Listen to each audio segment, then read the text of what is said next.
Damon Crawford, we are out of time, but most definitely this is a conversation that should continue in the public square and, of course, in the corridors where it matters most, because we must get education right. Thank you so much for the time and the thoughts, Damon Crawford. Thank you for having me, my brother. Indeed.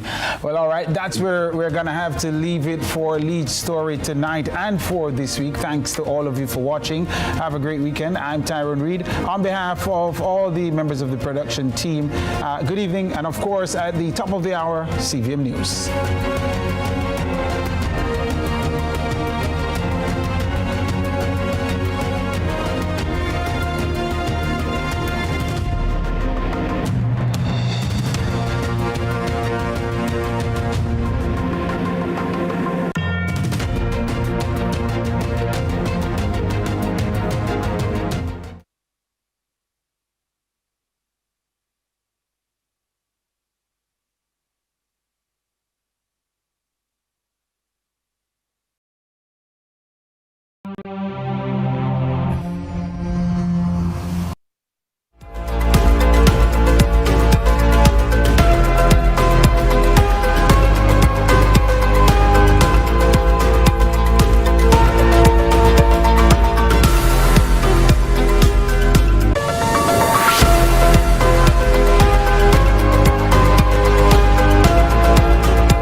At noon, it's Monday, July 13, 2026.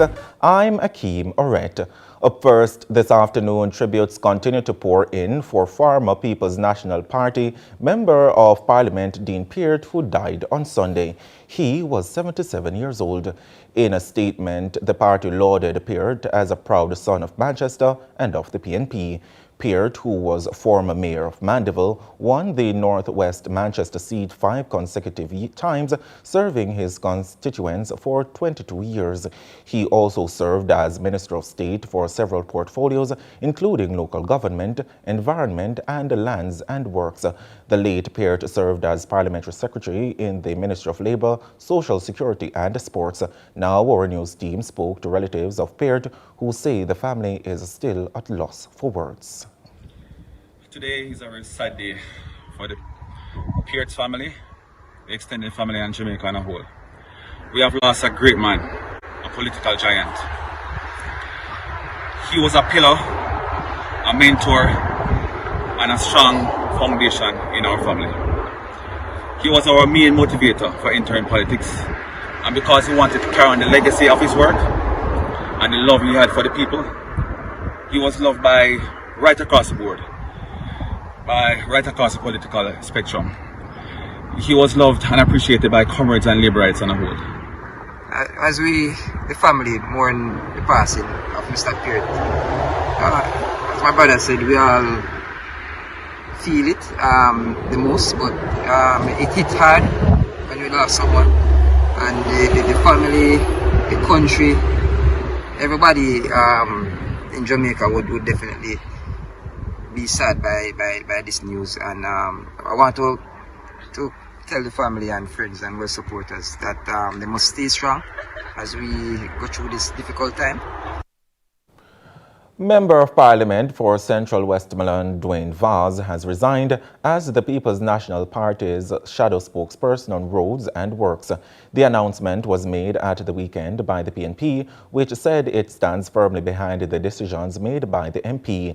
According to a PNP media statement, the decision followed discussions with opposition leader Mark Golden.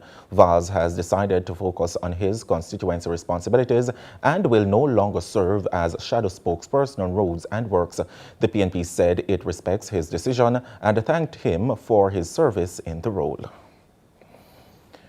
Newly appointed opposition spokesman on land and works, Member of Parliament Lothan Cousins, is calling on the government to explain the methodology used to select projects under Phase 2 of the $25 billion Spark Main Roads program. They argue that the published allocations raise serious concerns about fairness and equitable investment across Jamaica. Mr. Cousins also expressed concern that several projects appear to be proceeding before critical engineering work has been completed. He rejected any suggestion that responsibility for these communities should fall to the newly established NARA, that's the National Reconstruction and Resilience Authority. Mr. Cousins is calling on the government to publish the full project selection methodology, restore consultation with members of parliament, and ensure that future investments are distributed fairly across the country. To other news now, police in Westmoreland have launched a manhunt to apprehend 3 men who reportedly sexually assaulted a 13-year-old girl in Savlamar on Saturday night. CVM TV learned that at about 7:45 p.m., the child was sent by her mother to purchase items at a nearby shop. While she was walking along the roadway, a silver Toyota Mark X motorcar pulled up beside her.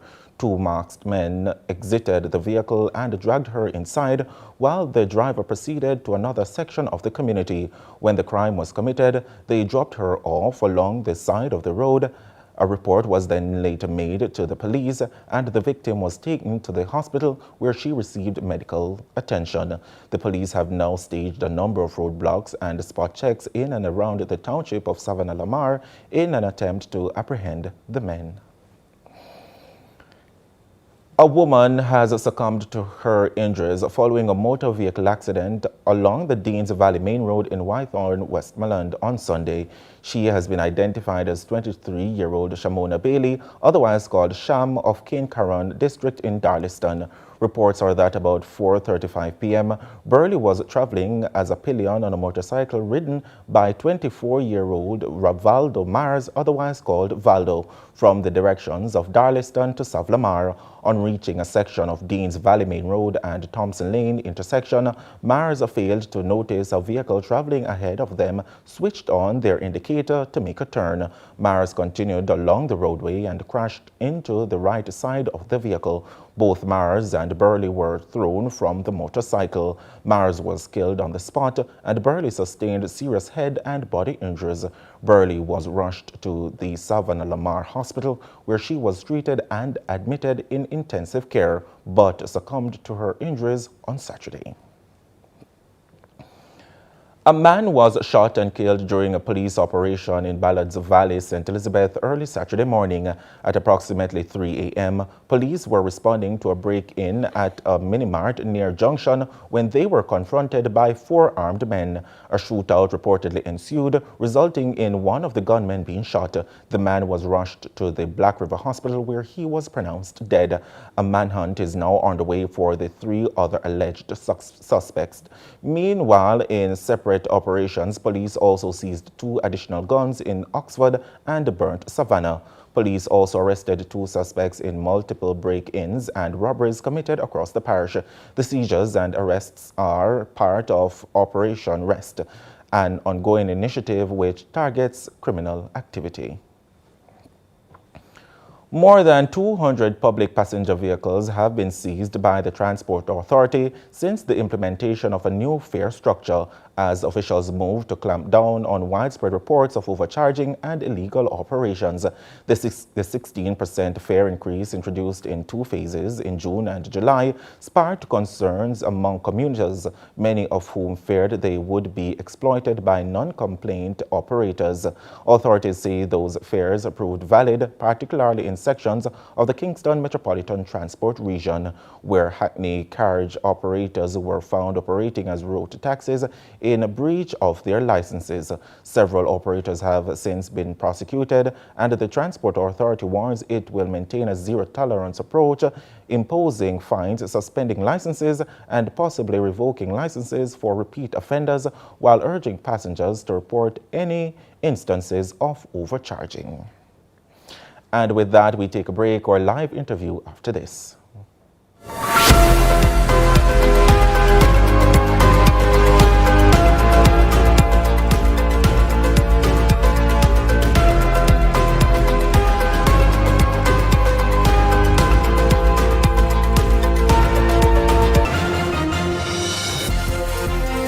This is Deposit Insurance in a Minute.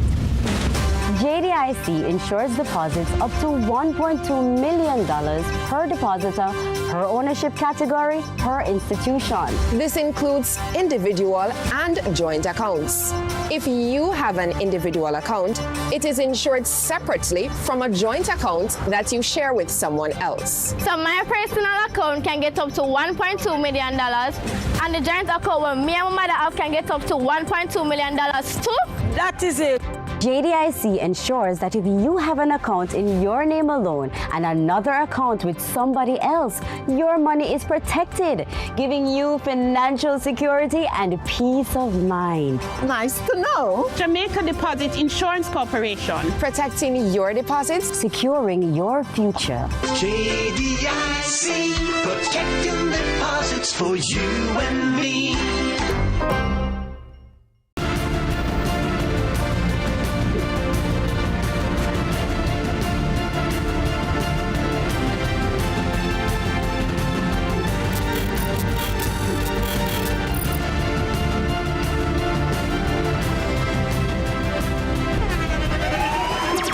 The internationally acclaimed On Stage with Winfred Williams. At a new time, Saturdays at 8 p.m. on CVM TV. So much more than entertainment.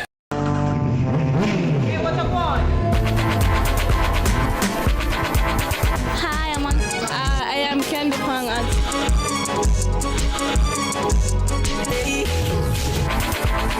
Watagwan. Watagwan. Datagwan. Watagwan. Watagwan.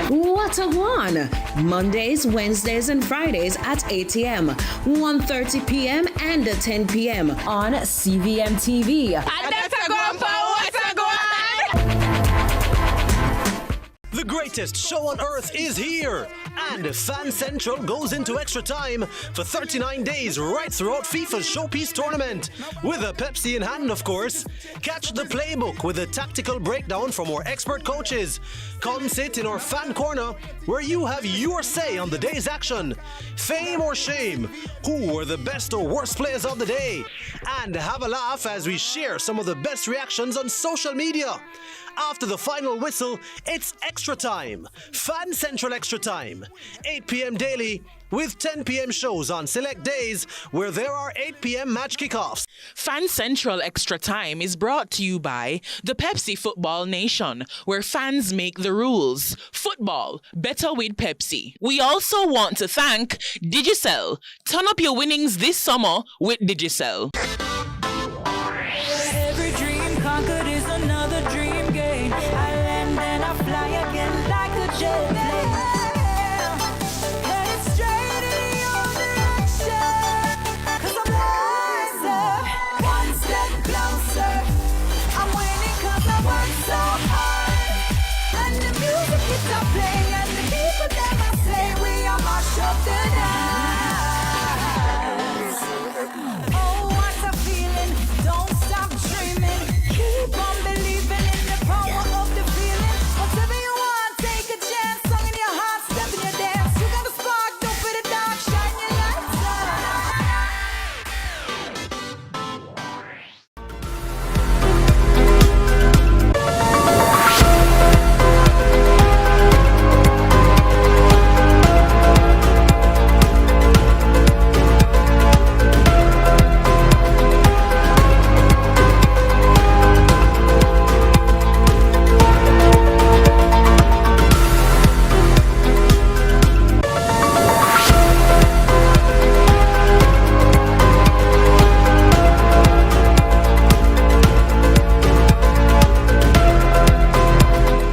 Welcome back to CVM News at noon. Jamaica's population grew by just 600 people last year, one of the slowest rates we've seen in the past several decades. According to the recently published Economic and Social Survey released by the Planning Institute of Jamaica, the PIOJ, at the heart of the decline are falling birth rates, migration, and an aging population. But what does this say about where the country is headed? Joining me now for this conversation is sociologist Dr. Heather Ricketts. Good afternoon, Dr. Ricketts. Thank you for joining us. Good afternoon. Thank you for inviting me. Not a problem. So when you hear that Jamaica's population grew by just 600 people last year, what does that tell you about the state of our society? Well, alarm bells go off as a sociologist because, as you know, people are very important to any society and economy. So if we're growing rather slowly, it will have severe implications for family structure, also for community building, and for the labor market and the economy. So it may lead to things such as the closure of some schools, depending on the number of children who would be requiring schooling in a particular area. And it will certainly affect the labor market. And we may have to get to the point of importing labor if it comes to that. So alarm bells go off. So is there a cultural shift happening in Jamaica where having children is no longer seen as a priority or even an expectation? What's driving that change, you would say? Well, I mean, if you talk to young people, I haven't done any I would say scientific study, but the anecdotal evidence we have from just talking to young people is that their interests have somewhat shifted. They're interested in careers, particularly women are into the development of their careers. And I would say the men as well, their interest in quote unquote being burdened by a number of children, that has waned. And so if they're having any children at all, it might just be one.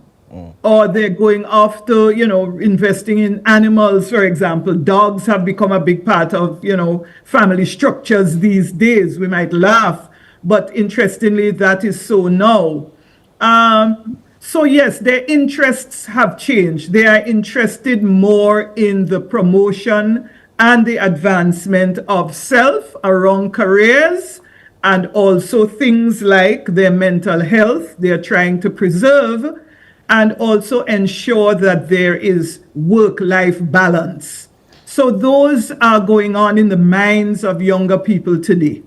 So, and some young people would say the cost of living is too high. Some would argue that it is $1,000 for a bread. Do you think that that is contributing to the decision not to have children?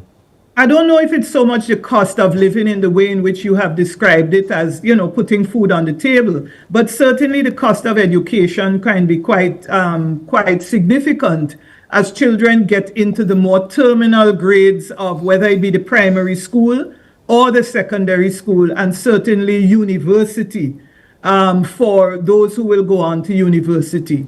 So families are recognizing, if you take schooling, for example, schooling has a significant cost, a time cost, and also a financial cost. If you want your children to do well, people are, which I would dare say everybody is interested in. The stakes are quite high to get children into what people deem to be the best schools, and they will spend significant amounts of money to be able to do so. And when young people or people in general start calculating all of these costs, they say to themselves, you know what, maybe, we'll just have one child, or perhaps we're not going to have any at all. And Dr. Ricketts, for decades, Jamaica has lost people through migration. Are we now seeing a deeper issue where people are not just leaving the country, but losing the desire to build their lives here? I don't know if they really are losing their desire to build lives here. I know that people will tell you, you know what, I think we have to migrate for a period of time to be able to get certain assets which we hoped we could get by living here. And so persons who are going away, there always is the desire to come back home. They're going to be able to, make life there, yes, to be able to afford certain investments back home. So I don't know that they have necessarily lost the desire to, for the country or to live in the country. So what are the long-term social consequences of having fewer children and small families, you would say? Well, it's going to affect family structure. And so what you will find is an aging population. We are already aging, and so that may be speeded up. And we will have to make sure that our social protection system is robust enough to be able to cater to an aging population or the elderly population that we will have. So that's a big issue. The other thing has to do with the labor market. Will we be able to furnish the labor market in the way that we need to? And if we can't, with the skills that we need, then we will have to import labor. And that has its particular challenges. You know, the country might not be happy to have to import labor, but this is something that we may have to consider. And I would say as well, in terms of just going back to the change in the family structure, there will be a shift in generational support. So you will have let's say the middle age having to look after the older population. And so there is that burden, that quote unquote, I don't even like the word burden, but there is certainly that responsibility that the younger persons will have if social protection systems are not sufficiently in place, or individuals who are older did not